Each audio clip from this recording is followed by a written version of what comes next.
दोस्तों, भारत माता की जय, वंदे मातરम। હું મુકેશ વિશ્વકર્મા પંચાલ આપની વચ્ચે લગભગ 10 જેટલા મુદ્દા સાથે આપણે સમાચાર લઈને આવ્યા છે, જે કેટલાક જાણતા હશે, કેટલાક નહીં જાણતા હોય. છતાંય આપણે કહેવું એ આપણી ફરજ છે, કારણ કે આપણે ખિસકોલી જેવું કામ કરવાનું. રામ સેતુ બનતો હતો ને ત્યારે જે ખિસકોલી હતી અને એક કાંકરો મૂકતો હતો. કોઈએ કીધું તારાથી શું થવાનું છે, ત્યારે ખિસકોલીએ એવું કહ્યું હતું કે મારાથી કંઈ નથી થવાનું. પણ જ્યારે ઇતિહાસ લખાય ત્યારે એવું કહેવાય કે ભાઈ ખિસકોલીએ એક કાંકરો મૂક્યો હતો. એટલે એ કામ આપણે કરી રહ્યા છીએ, તમારે મારે સાંભળવાનું. વાત એવી છે કે આપણી બિટવીન ધ લાઇન ગદ્દારી એટલે વિશ્વાસઘાતથી બચવું, કારણ કે એ કોઈ પણ ઉંમરનો માણસ કરી શકે છે. સમાચારની શરૂઆત કરીએ. સૌથી પહેલાં ફરીથી આપણા કેન્દ્રીય મંત્રી ગડકરી સાહેબે કંઈક કહ્યું છે, સાંભળવા જેવું છે કે જલ્દીથી વૈકલ્પિક ઈંધણ અપનાવો, નહીતર યુરો 6 જેવા નોર્મ્સ લાગશે. હવે તમે સમજો, આ બીવડાવવાનું કોને છે? પ્રજાને. અરે ભાઈ, યુરો 6ના નિયમો લગાડશો તો પ્રજા દંડાશે, એમાં કંઈ વાંધો નથી. પણ જે ખરેખર વૈકલ્પિક વ્યવસ્થા તરફ જવું કે વૈકલ્પિક ઈંધણ તરફ જવું, એની જે દિશા લાઈન છે, માર્ગદર્શન છે, એ કોને કરવાનું? તમારે કરવાનું છે. તમે તો પ્રજાને કહો છો, તમે કરો ને. હાઇડ્રોજન કાર બહાર આવી હતી, કેમ બહાર નથી આવતી? ઓઇલ માફિયા બહાર ના આવવા દે. કેમ સીએનજી કારને તમે વધારે પ્રોત્સાહન આપો? તમે ઈવી કારને આપો, ચાર્જર દરેક જગ્યાએ મૂકી દો, આખા ગુજરાતમાં અને ભારતમાં. કેમ નથી થતું? પણ ક્યાંક ને ક્યાંક સરકારની નાકામી એમાં સાબિત થાય છે અને પ્રજાને દંડવાની કોશિશ કરે છે. એ યોગ્ય બાબત નથી. મુદ્દા નંબર 2, ગુજરાતની મહાનગરપાલિકાઓએ કરોડોના ખર્ચે ખરીદેલા ફાયરના સાધનો હાલ ભંગારની હાલતમાં ધૂળ ખાય છે અને ફાયર બાઇકનો ઉપયોગ વીઆઈપી જગ્યાએ થાય છે. ભાઈ, સત્તા એમની છે, ટેક્સના પૈસા આપણા છે, સત્તા એમની છે, બધું કરી શકે. નંબર 3, પાલનપુરની પોલિટેકનિકમાં આઈસી બ્રાન્ચમાં 0 વિદ્યાર્થી, સમજો 0 વિદ્યાર્થી હોવા છતાં 6 અધ્યાપકોની ટ્રાન્સફર નહીં, અને એ લોકોને 6 મહિનાથી પગાર ચૂકવાઈ જાય છે.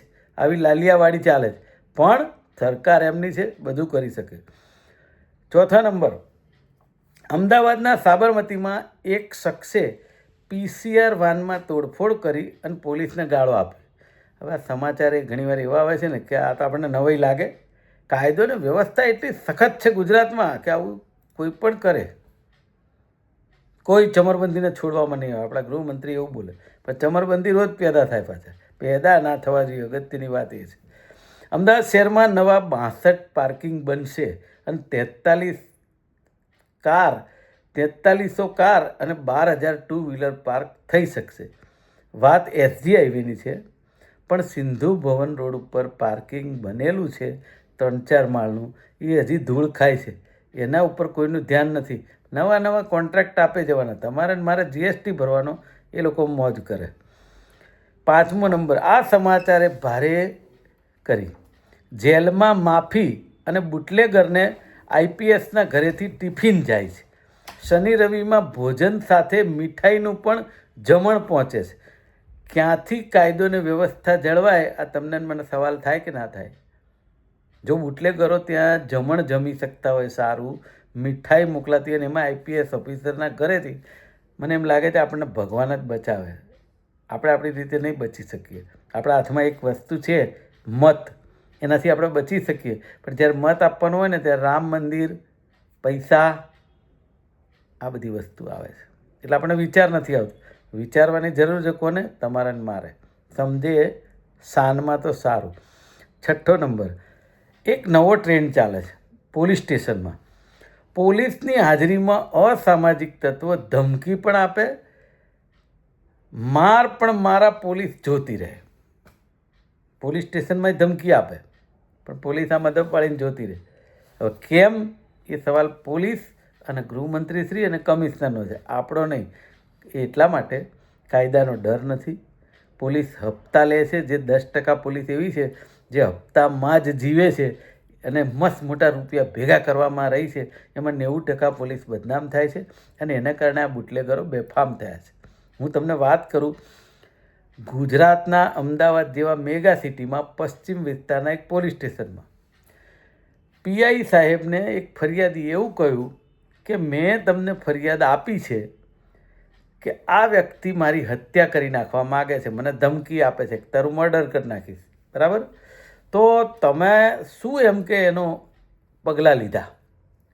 આ પીઆઈ સાહેબનો જવાબ સાંભળો. અમે 151 કરી છે. મેં કીધું 151 કરી એટલે તેમાં તો જામીન તરત મળી ગયા? તો કે હા. મેં કીધું એ જામીન લઈને બહાર આવીને મર્ડર કરી નાખે તો મને કે તો ગુનો દાખલ કરીએ.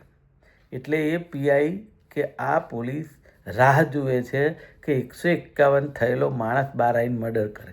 હવે આ આપણો કાયદો અને આપણું ગુજરાત, અને પાછું શાંતિપ્રિય ગુજરાત, એટલે બોલાય નહીં કશું. 8મો નંબર, શેર બજારમાં 10,000ની સામે 950 રૂપિયા નફો આપ્યો, પછી વધુ રોકાણ કરી 12 લાખ પડાવી લીધા. આવા કોલ રોજ આવે છે છોકરા છોકરીઓના કે તમે શેર બજારમાં ઇન્વેસ્ટ કરો છો, પણ ધડ દઈને ના પાડી દેતા હોય ને તો આવું ના થાય. પણ આ શું છે કે સરકારે આ ડિજિટલી ચેક કરીને આના ઉપર રોક લગાવવી જરૂરી છે.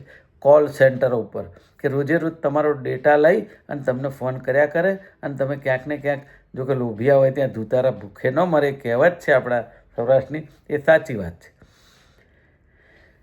દાસ્તાન સર્કલ પાસે રેતી ભરેલા ડમ્પરે, પ્રાઇવેટ હોય કે કોર્પોરેશનનું હોય, એક મહિલાને 100 મીટર ઘસડી અને મોત નિપજાવ્યું.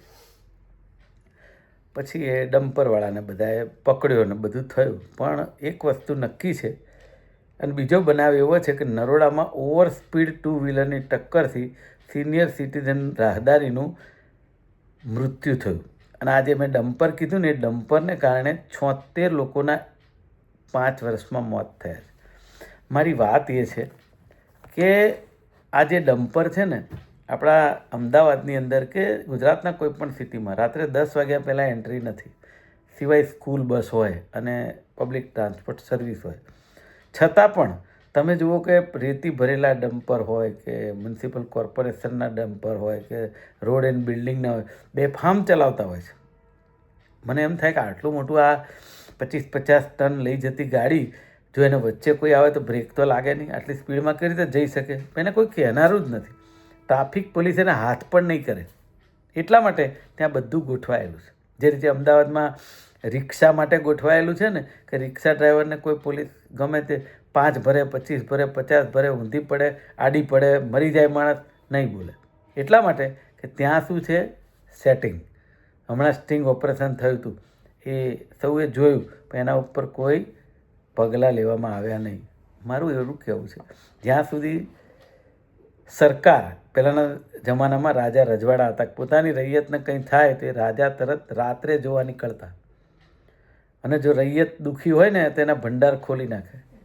પણ એ રાજાને ચિંતા એ હતી કે મારી રૈયત હશે તો ટેક્સ આપશે, અને ટેક્સ આપે તો આપણું રાજ ચાલશે. અત્યારે આમાં એવું કંઈ છે નહીં. આપણા દેશ અને રાજ્ય ઉપર કરોડો રૂપિયાનું દેવું છે, લોન લીધે જ જઈએ.